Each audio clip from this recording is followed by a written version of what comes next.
and welcome back to another video where I try to see if I can beat a Pokemon game with a ragtag group of misfit Pokemon. And today we'll be seeing if we can beat Pokemon Fire Red Omega with just weak first form bugs. And I already know what you're thinking. If you're using only weak first form bugs, why are you allowed to use Weedle? Because as we all know, Weedle is an all-powerful god Pokemon. Well, I feel like not using him would be a hate crime at this point. Kinda like this. I name him Butterfree because that's hilarious. What's this? Oh no, oh god, no, that's my book! I honestly can't believe Madrybread would name that Weedle something so reprehensible. The bobbies are on their way, son. But anyway, for those uninitiated about Pokemon Fire Red Omega, it is a ROM hack of Pokemon Fire Red that makes things a bit harder and adds in all the Pokemon from the first 3 generations. So we have a variety of bug Pokemon to work with for this challenge, which is nice. That's why I give my kids bug Pokemon. that fool. But they've made the gym leaders a lot harder in this ROM hack too, so it definitely won't be a walk in the park. They have different Pokemon than they would usually have, and they always have a squad of 6. Oh, and they love to spam healing items every time their Pokemon's health gets even remotely low, which is extra annoying when you consider we're not going to be using items. And they of course have an abundance of held items and berries at their disposal. Yay! Well, without further ado, let's see if we can beat this game with these buggy lads. Bugs are cool. When we start up Pokemon Fire Red Omega, the first thing we're greeted with is this Eldritch Abomination. Oh my god, what's wrong with your face? And after I name myself, we get to name our rival. And sadly, I can't name him what I used to in my old videos because I don't particularly like getting my videos pushed down in the YouTube algorithm. So I went with the family-friendly name of a Geezer. Oxys is the best. I'm a geezer! And we can now begin our adventure, and we go to get our temporary starter. In this ROM hack, you get the choice of Magby, Smoochum and Elekid. And I went with Elekid out of respect for my Electabuzz from my Nuzlocke I did in this game a while back. And I named this Elekid after my friend and fellow YouTuber Rogor. The resemblance is uncanny. You really are a dickhead, aren't you? Saucy bitch! We then go act as Professor Oak's personal Amazon delivery service. And then we are let loose to go catch our first bug Pokemon. So I obviously headed straight to Viridian Forest, and surprisingly the first Pokemon that showed up was our Lord and Saviour Weedle. Yeah! And I of course named this boy Bongzilla. He will lead this squad to ultimate glory with his leadership. And the next Pokemon that turned up was the worst Pokemon in existence, Caterpie, who I of course won't be using. Just killing. I'd rather Kurt Cobain myself and hang my balls on a cherry tree.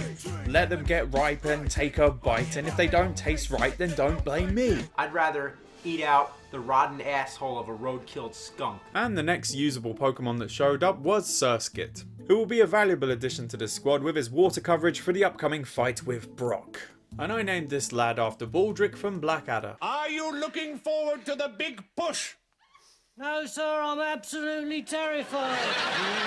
And then a Wurmple showed up, which is but a pale red imitation of our Bug Lord, but he shall do, I suppose. And I named this Wurmple after Zorak from Space Ghost Coast to Coast. I wanna kick your ass until your head falls off. And the last Pokemon I got here to round out the squad was a Venonat. And I named this Venonat after Coach John McGurk from the show Home Movies. You know, they pull me over, they breathalyze me, and half the time I'm not drunk. Well, even in this first forest, we managed to get a good variety of bug Pokemon for our journey. And after I clear out the Viridian Forest of Trainers, I decided to have a quick level grind before I try Brock for the first time. 4 hours again? Again? During the level grinding process, McGurk learned the useful move Confusion, which will come in handy later on. And with the gang at level 20, I decided to take on Brock. And the first Pokemon he sends out is his staple Geodude. And I unsurprisingly sent out Baldrick to cause some havoc. With the help of his bubble, Geodude is defeated in 1 hit. And the same fate befell his next Pokemon, Rhyhorn. But then Brock sent in his other staple, Onix, who can actually survive a hit from Baldrick's mighty bubble. And Onix responded with a Rock Tomb that does a decent amount of damage to Baldrick and also lowers his speed. But Onix isn't done yet because he also heals up his health with a Citrus Berry, which is aggravating. And because of our lowered speed, Onix gets off a Swagger that raises our attack and confuses us. Baldrick, through the confusion, manages to get off a critical bubble, killing what remained of Onix's health. For the next skirmish, I switched in McGurk to take on Lord Helix himself, Omanite.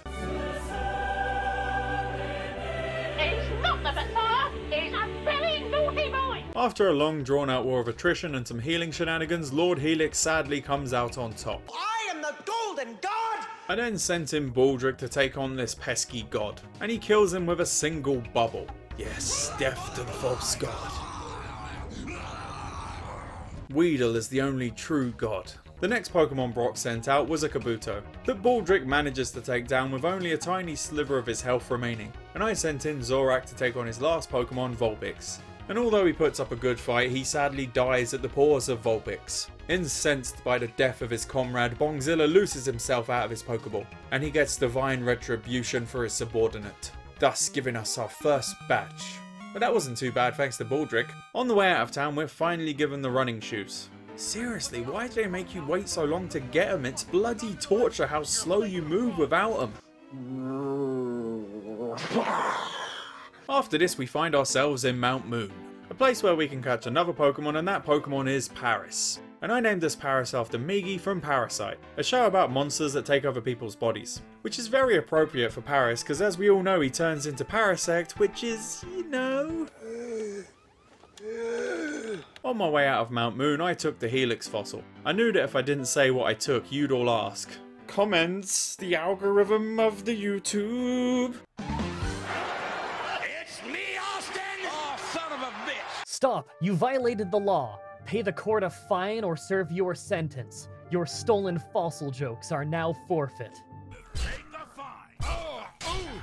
Now that we're in Cerulean City, I decided to go have a look at the £1,000,000 bike that I'll never be able to afford because I'm but a mere peasant out in the field. How wonderfully decadent. And I next went to take on our rival, and we pretty much got completely steamrolled by his buff Smoochum, so I went to have a quick level grind. 2,000 years later. After a couple of hours, I had everyone at level 25 and we easily stomped through his squad. Then we hit the Nugget Bridge where this Team Rocket grunt asks me if I wanna be a villain #1. And after a bit of searching in the grass, I find a Pineco to add into this buggy alliance. And because Pineco is literally a green pine cone, I named this boy after the most wholesome man ever, Bob Ross. Don't believe in mistakes unless you step to me. And to my surprise, I also found a Nincada, who will definitely be very useful with his ground typing. And I named this lad MC Hammer because, as you all know, he turns into Shedinja and you can't touch this. You can't touch this. And after helping Bill with his junior science fair project, I quickly go beat the thief Team Rocket grunt that gives us Dig, which MC Hammer will make good use of. I then grinded the team up to level 27 ready for the fight with Misty. The first Pokemon Misty sent out was a Staryu, and I sent in our Parasite Migi to take it on. Staryu is obviously faster than us and opens up with a Harden, and this gives us a chance to put it to sleep with a Spore. But this is when I found out for some reason Staryu has the ability Natural Cure that gets rid of its non-volatile status effects on a switch. You know what's bullshit? I honestly thought this was something the ROM hack added for a few days. So after I put the Staryu to sleep, Misty switched it out for Psyduck. And because I knew this was going to happen, I went with Spore again, putting it to sleep instantly. And this allows us to murder it in its slumber with Migi's Bullet Seed. The next Pokemon Misty sends in is a Seadra. And to start things off, Seadra blasts poor Migi with a strong Dragon Rage. But sticking to our simple strategy, I get Migi to use his Spore to put the dastardly Seahorse to sleep. And like with the Psyduck, Paris manages to get through Seadra's health before it can wake up. And I sent in McGurk to take on the feminine wiles of Love Disc. That starts off proceedings by using a tract on our boy McGurk. My shoulders are so tense. And I had a hernia once that was a mother. And I got McGurk to respond to this act of attraction with a poison powder. And with the help of the poison, McGurk barely manages to come out on top. Come out on top. I then sent in Migi to take on her no longer asleep Staryu. And it again uses Harden, which leads me to putting it to sleep again. And then, surprise surprise, she switches it out again, this time with a Togetic, which I of course instantly put to sleep. Paris murders most of its health before it wakes up and uses a metronome that thankfully is just a curse. Then Migi gets the kill with a scratch. And then the Staryu comes out once more. And guess what it used? Harden! And Migi put it to sleep again. And she unsurprisingly switched out the jammy Git, this time for the mighty Starmie. I of course used Spore again because I knew exactly what she was going to do. Not exactly rocket science at this point. And Starmie has the same ability, so she switches it out as well. So this time I went for a Bullet Seed to get some damage on the Staryu. This time instead of using Harden, Staryu went for a Water Pulse that barely damages our lovable Paris. And we once more put Starmie into a slumber. And she's finally given up on switching it out, so we managed to finally put it into the big sleep with a Bullet Seed. I then sent in Bob Ross to take on the mighty Starmie. And at this point I was sick of Misty's bollocks, so I got Bob Ross to go boom boom. Come on, cousin! I'd like to wish you happy painting, and God bless, my friend. Bit of a cheap way to end this battle, but as they say, you get out of the universe what you put in, Misty. And we get the TM for Bubble Beam after this fight, which I obviously give to our waterbound bug Baldric. With that out of the way, we head on to Vermilion City, where I head straight to the Pokemon Club to listen to this old codger go on about his Pokemon for 50 years. Will you shut up? Shut up! Shut up! And for the trouble, we get a voucher for the £1,000,000 bike. Can I just have the £1,000,000, please? I could buy a cheaper bike with the money and then just keep the rest. I could really use a horde of goats and an accordion, you know. We then head over to the Titanic. And then we head over to the captain's quarters to give him a good long back rub. Really knocking out all those kinks in his big, strong, captainly shoulders and his massive... Stop! And thanks to this exploitation, we get the HM for cut, which I give to MC Hammer because, trust me, he won't learn any better moves soon. With that, we leave the horror show that is the SS Am behind us. And before I enter Surge's gym, we get given a Squirtle. And I named this after my good internet acquaintance Quick GG. This Squirtle will be our HM champion later on. Well, with that all sorted, it's time to take on the third gym leader, Lieutenant Thunderbolt. The first Pokemon he sends out is the electric Sheep Flaffy. And I unsurprisingly sent out our part ground type MC Hammer. And this is a simple fight for Nincada, who slays the Flaffy with his new move Mud Slap. I changed out Nincada for Migi because the next Pokemon up is part water, Chinchou. And even though Chinchou confused poor Paris, he still manages to dispatch the Git with a sleep and a few strikes from his new move Slash. Hee. In the UK, slash means pee. Perhaps this would be a good time to relieve myself. I then swapped Migi for McGurk for the fight with the tricky Manectric. Venonat almost manages to kill it with the help of Poison and Confusion, but fails just before the kill. So I switched in Bongzilla to look Manectric in his evil heathen eyes as he shuffles off this mortal coil. And I then sent in Bob Ross to take on Surge's Jolteon. And I knew this Jolteon was going to be trouble, so I used Pineco's speciality of being Splody. Just beat the devil out of him. Next I sent in Migi to take on his Magneton. And I used Paris to put it to sleep, and then I switched in MC Hammer. But this was all for nothing because Surge used a full heal on Magneton, waking it up before we can do anything. Even with that, Magneton only uses a metal sound on Nincada, so he can burrow for a dig, which ends up killing the Magneton with one critical hit. And I sent in Bongzilla to take on his last Pokemon, the thick boy Raichu. And I used Bongzilla's String Shot to lower Raichu's speed for the rest of the squad. Then sadly Bongzilla is taken down by a surfing Raichu. It's okay lads, Bongzilla did that on purpose to give the others a bit of a spotlight. He's selfless like that. I next sent in MC Hammer to do some damage to this bugger. And thanks to Lord Bongzilla's Jesus-like sacrifice, Nincada gets off a Mud Slap, lowering Raichu's accuracy. Which leads to the Pikachu missing its surf, allowing MC Hammer to get the kill with a strong dig, giving us the win. It wasn't a pretty win, but we managed to inch it across the goal line. On the way to the Rock Tunnel, I picked up the TM for Aerial Ace and I decided to give it to MC Hammer for coverage. The Rock Tunnel itself wasn't much trouble, but Bob Ross did learn Rock Slide, which will be very helpful. And we're now in Lavender Town, home of the creepiest town theme ever that still makes me feel unsettled for some reason. We then pop over to the outskirts of Celadon City to get Fly from this woman who doesn't want to be found for some reason. Nothing strange about that, she's clearly just going to misery us if we stay too long. Then we head off to the rocket base. Whee! And then we do battle with Giovanni for the first time, and this battle was pretty easy, so it's not really worth going over, but it is worth mentioning Venonat now has Psychic. Then we head back over to Lavender Town. Damn, now that McGurk has Psychic, he's gonna be our #1. But before we do any ghost busting, we have a fight with a geezer to take care of. And no matter what I do, we can't get past this Kadabra at our current level. He's faster than my whole squad and can one-shot everyone, so I had to go off for a bit of a level grind. Later. After a decent chunk of level grinding, I have everyone at level 50. And I take this nutty geezer on again. The first Pokemon he sends out is a Golbat and I send in McGurk. And McGurk takes a little bit of damage as he takes Golbat down with 2 Psychics. I then swapped in Bob Ross to take on the dreaded Kadabra. And now that Pineco outspeeds Kadabra, he kills him with 1 double edge. Next I switched in Baldric to bring Houndoom to heal. And he does this with ease with a couple of bubble beams. Then it was MC Hammer's turn to take on Flaffy. And unsurprisingly, Nincada kills it with a single dig.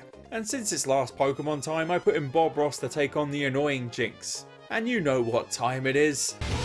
Jinx! Jinx! Bitch, shut up! And with the challenge bested, we work our way to the Marowak Ghost. And we yeet the hell out of this single mother just trying to make her way in the big bad world. Holy shit, you fucking killed her, dude! We then go to escort Mr. Fuji back to his house and he gives us the poker flute. With that lot of ghost busting done, we can head over to Celadon City to take on Erica. Master Roshi still thinks he's seeing hot girls in a gym sign. It's so sad to see him like this. Well, let's take on Erica, who was honestly more trouble than I was expecting. The first Pokemon she sent out was a Victory Bell, and I sent in McGurk to do some damage with his Psychic. And McGurk demolishes the glorified Flesh Torch with 2 Psychics as it buffs itself for whatever reason. I then swapped in MC Hammer to take on her Jumpluff. And luckily for us, Nincada nails the gate with a critical Aerial Ace, killing it in 1. And I left in MC Hammer to take on her Ludicolo. Nincada strikes first with an Aerial Ace that does a good amount of damage to the Dancing Duck. But in response, Ludicolo sets up a Rain Dance, which leads to her getting the kill on MC Hammer with a Surf. So I sent in Migi to get revenge for the Hammer. Although they take a little bit of damage from Surf, they still manage to get the kill on Ludicolo with a Slash. Next I sent in Bob Ross to take on her Blissey. And you know what he did. Bob Ross went boom boom boom boom, thus annihilating a threat. And then I sent in Migi to take on Vileplume, which was going well with Migi using Spore and Slash to get Vileplume's health pretty low. But then it powered itself up with a Staff Berry, raising its defense, and then Erica healed it with a Hyper Potion. Cause these gym leaders are as cheap as a Freddo, which is 25p by the way, just saying.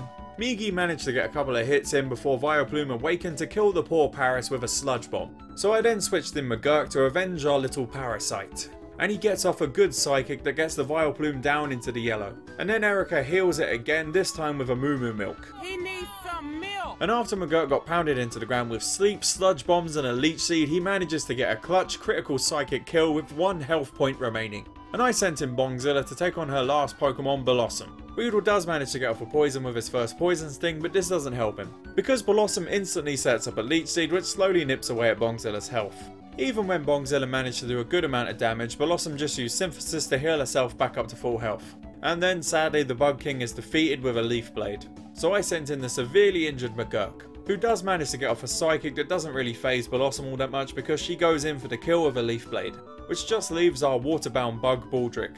And Baldrick gets very lucky with a Water Pulse that doesn't do too much damage but confuses the Blossom. And Blossom just so happens to hit itself in confusion, which leads to it dying to Bongzilla's lingering poison, giving us the win. See, Weedle had a game plan all along, he didn't even have to be conscious to get the final kill of the battle. And we get the TM for Giga Drain from this battle, and I give this to Bob Ross mainly because Migi has already learned Giga Drain. Well, do you know what time it is, kids? It's time to wake up Snorlax. And it was here I realised I forgot to get the bike like I do every time I play this game. I'm kind of retarded. Then I go to the cycling path and fight bikers. Oh my god, there's a penis on that! We're now in Fuchsia City and I head straight over to the Safari Zone to grab the Warden's Gold Teeth and Surf, which Baldrick of course cannot learn for some reason. And once we give the Warden his Gold Teeth back, we get Strength. It's always bothered me that this guy has Gold Teeth. What is he, Gold member? I love gold! And I then went and attempted Koga, and I could only manage to get up to his 3rd Pokemon Crobat, so I went for a level grind. 1 eternity later. I came back with everyone at level 60 and this battle was pretty much trivial and not worth going over. So I then buggered off to give the gate guards some tea. Would you like a cup of tea? And with that we are now in Saffron City, home of the Psychic type gym leader Sabrina. But before that we have to clear out the Silphco building, which has another fight with a geezer that isn't really worth going over because we're a bit over leveled at this point. And we also managed to smash our way through the Giovanni fight in here. And we claim our reward from the Silphco leader. So let me get this straight, you're giving me a Pokeball for saving your billion-dollar company. Well, that's the 1% for you. We need money to pay our hookers, okay? So you can't have them. But we need money to buy crack. I then headed to the fighting dojo so I could get Hitmonlee and name it Jackie. Do you get it? It's because Hitmonlee is named after Bruce Lee and Hitmonchan is named after Jackie Chan. And I named it the wrong one. Just give me the Nobel Peace Prize now. You wonder why no chick will let you stick your cock in her. Well, with that sojourn over, I went to the Psychic Gym. I never got used to this teleport pad puzzle nonsense. When I eventually find my way to Sabrina, I hit the brick wall that is Alakazam. It's faster than all my Pokemon and it can one-shot all of them. Off to the grind. So much later that the old narrator got tired of waiting and they had to hire a new one. During the level grinding, I got everyone up to level 70 and I think the lads are ready for this challenge. The first Pokemon Sabrina sends out is a Mr. Mime and I sent in Migi, our #1 parasite boy. And Migi manages to kill a sleeping Mr. Mime with 1 critical strike from his almighty Slash. I then sent in Bongzilla to take on the creepy abomination that is Jinx. And Weedle does his job of setting up poison, and then he sadly gets killed by a Psycho Boost. He's just pretending to have lost. Then it was time for Baldric to get revenge for Bongzilla. And Baldric starts off by using their Thief to grab us leftovers, which will be very handy later on in the game. But Jinx hits back with a lovely kiss that puts Baldric to sleep.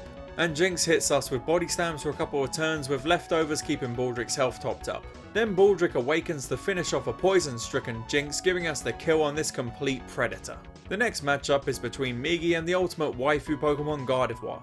And as you might expect, I get Migi to put this threat to sleep straight away. Then Migi hits the Sleeping Beauty with a critical slash, nearly killing it. But before we can get the kill, Sabrina switches her out for Gengar, which is to our advantage because I'd done this battle so many times at this point I knew she'd do this. So Gengar gets a face full of spores upon his arrival, putting him to sleep straight away, which then leads to me switching in our Ghostbuster McGurk, who gets a hit-free entrance. But on the next turn of combat, Gengar awakens and misses us with a Hypnosis.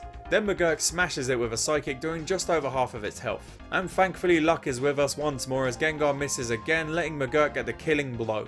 I then switched in Bob Ross to take on her injured Gardevoir, that Bob manages to kill with ease. Next up was Baldric versus her Espeon. And with the help of Confusion, Baldric comes out on top with a sliver of health remaining. I left Baldric in to lead the charge against her beastly Alakazam, and he does manage to do a good amount of damage before getting taken out by a Psychic. I decided to send in our untouchable MC Hammer.